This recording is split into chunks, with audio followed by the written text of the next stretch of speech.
Hi, everyone, and welcome back to another episode of the Canadian SME Small Business Podcast. I'm your host, Maheen, and I'm very thrilled to bring you another engaging discussion designed to enlighten and inspire our small business community.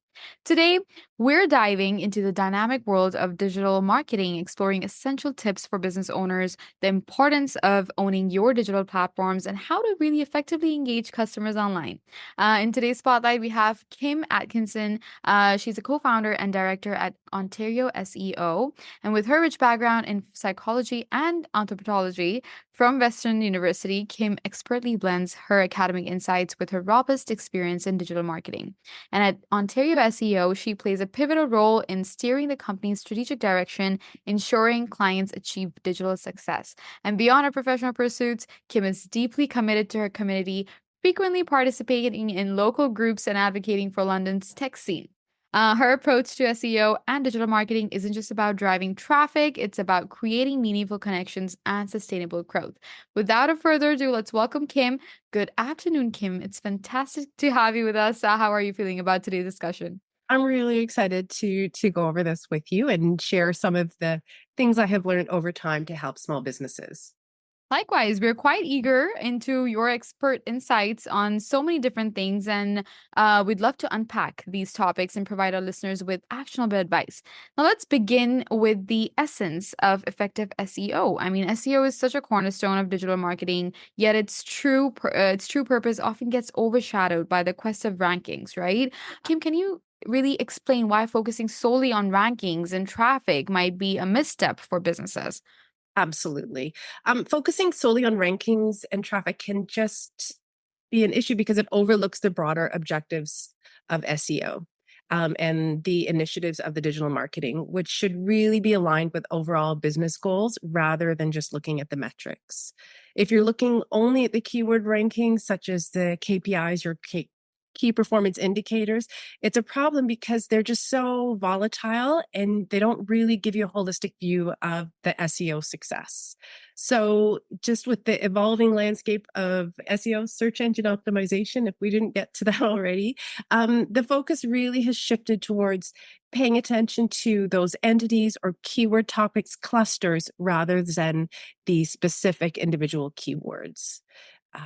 There's external factors be outside of SEO strategy and those things we just talked about. So they can really impact organic traffic. So making it really important for businesses to consider that comprehensive approach to their digital marketing. Right. And if you just build onto this a bit more, like what businesses should prioritize in their SEO strategies to truly benefit their bottom line? Um, to really get benefit, businesses should prioritize creating meaningful and valuable content. It really should resonate with the target audience. That's something that people often forget. So it's just not about creating content for the sake of creating content. You want to make sure it provides a really good user experience and it has a solid call to action. Why are they reading it? What do you, as a website owner, want them to do next? Um, Make sure your website is technically sound and has a positive user experience. If you're working and spending money to get people to your website, implement some of those SEO, all of those SEO best practices site wide. Once you get the clients to the website, you want to make sure they're finding what they need and there's no barriers to them contacting you. While the website and its content is a priority, don't forget about offsite profiles, your Google business profile, LinkedIn. Does it match your website messaging? And does it amplify your website content and your brand message? Okay, your perspective really reminds us that SEO is more than just numbers. It's really about, the real world outcomes and aligning strategies with business goals. And listeners, as we navigate through the complexities of SEO with Kim today, it's quite clear that understanding the right strategies can significantly impact your business's online presence. So let's continue this conversation to really help each other grow in this ever evolving digital landscape. Now, Kim, a deep understanding of human behavior can really dramatically enhance digital marketing efforts. How has your background in psychology influenced your approach to digital marketing at Ontario SEO? Yes, so I studied psychology and anthropology at Western, and I probably did that because I'm just fascinated by human behavior. So it's really natural that I move into this in digital marketing. It really shapes my approach to digital marketing by looking and emphasizing the importance of people's behaviors and their motivations. So I don't just look at it from a technical standpoint. I consider how people will engage and react to the different stimuli. This allows me to really anticipate user responses and tailor those marketing strategies. I'm an account manager as well as a director, so I get to speak to the clients directly. I get to ask them the questions, find out what they're looking for, and dig into things. So I like being able to do that and have those communications. But for me, when looking at user path, and people are going to do this in analytics, they're going to look at all that technical data. I'm going to look a little bit deeper. I'm going to try and figure out the underlying intent behind their actions Mm-hmm. rather than just focusing on those numbers. So is someone trying on the page, are they curious about plumbing? Or do we need to figure out they're standing knee deep in water in their basement and they need an immediate response? They don't want to read more button. They want to click to call now. How do I get a plumber? Is it 24 hours? So we really kind of want to figure out what they're doing, what leads them there, and make sure we're getting to the bottom of it. There is so much information available about how people navigate a website, how they interact with you. You can really use it to improve your online marketing. No, this integration of psychology into digital marketing strategies is quite a testament into how interdisciplinary approaches can enrich business practices, right? And on that note, we'd love to also learn like how can we really navigate digital updates and changes because the digital landscape is ever evolving and it presents both the challenges and the opportunities. Now, Kim, with constant updates and shifts in the digital marketing, like how do you really keep Ontario SEO and your clients ahead of the curve? Um, it's a great question, and we get that asked that a lot because it is ever evolving. It is always changing. But really, we prioritize collaboration. It's continuous learning and proactive adaptation. So our team engages in regular discussions to share insights. We have clients around the world in so many different industries that we can start to see those trends. We can look for and start to pay attention when there's potential issues, and we can hopefully start to fix them before they even become a problem. Mm-hmm. So it's a culture of research, professional development. We stay informed about all of those emerging trends and technologies. We like to share them. Everybody has their kind of interest level, something they're really interested in, and they share that with the team. So we participate industry events, monitor the major tech companies, see what kind of hints they're giving us. We also have a fantastic blog that's dedicated to sharing the knowledge and insights with our clients. And obviously, the blog is available to the bigger community. But doing this just doesn't help our readers and make sure we stay current and that we can communicate the changes, impact, and potential things we can do to resolve that. So that's all included. Mm-hmm. No, staying current is crucial. And Kim, your approach ensures that both your team and your clients are well prepared to navigate these waters.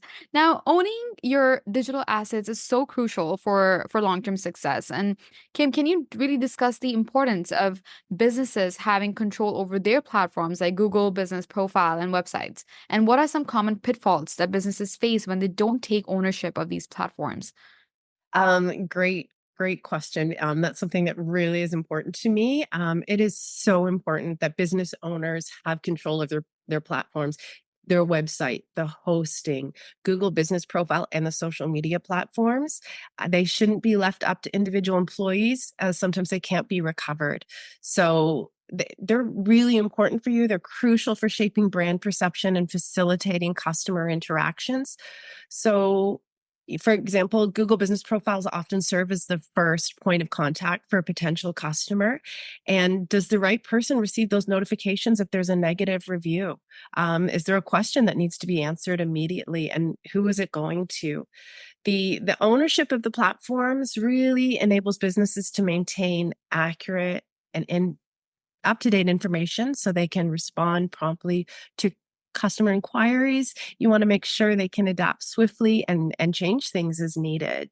Mm-hmm. The pitfalls, there's just so many challenges when owners don't have full control. And it can range from, not being able to update things to the absolutely devastating, completely wiping out a domain and a website if you can't properly access it. So it's something that it's a real concern for me when people don't know who owns those things, when they don't have access to them, because it can be so devastating.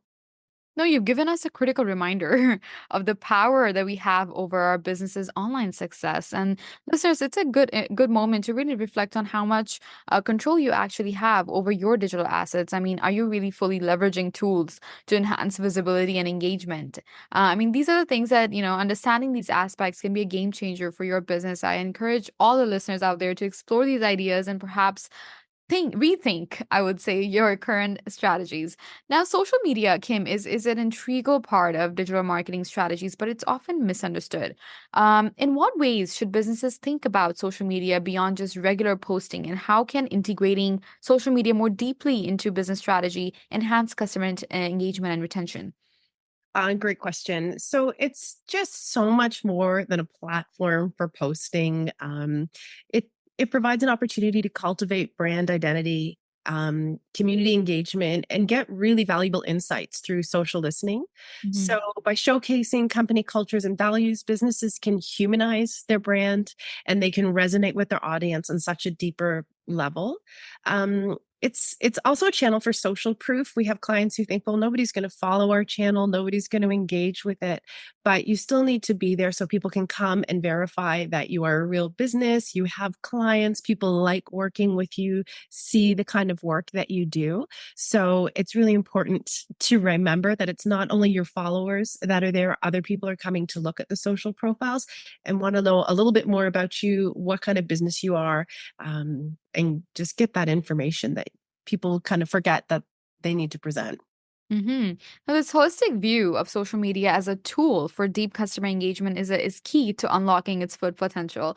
But as we close our insightful conversation, Kim, like what final piece of advice would you offer to small business owners that are striving to improve their digital marketing efforts?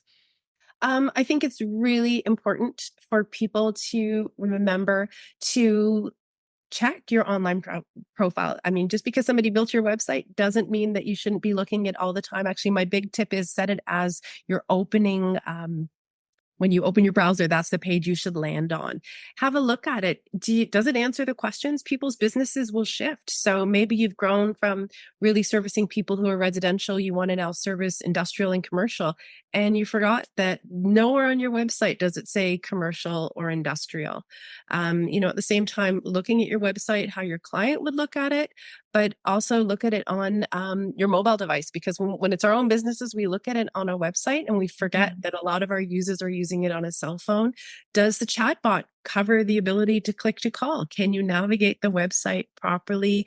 Is something broken? So really look at your own profiles from the perspective of a potential client and make sure everything is still working the way you want it to, and that you're being seen the way you want to be seen. Thank you so much, Kim, for sharing your invaluable insights and experiences with us today. I mean, your depth of knowledge in digital marketing and your commitment to community engagement truly inspire our listeners to strive for excellence in their own ventures. So, again, thank you for your time. Thank you. A special thanks to our guest, Kim Atkinson, and a special thanks to our partners, our banking partner, RBC, shipping partner, UPS, accounting software partner, Zero, and exclusive email partner, Constant Contact, for their support. Remember to subscribe to our magazine at CanadianSME.ca for more episodes that help you navigate the business landscape. Please stay engaged, stay informed, and keep pushing the boundaries of your business potential. Thank you.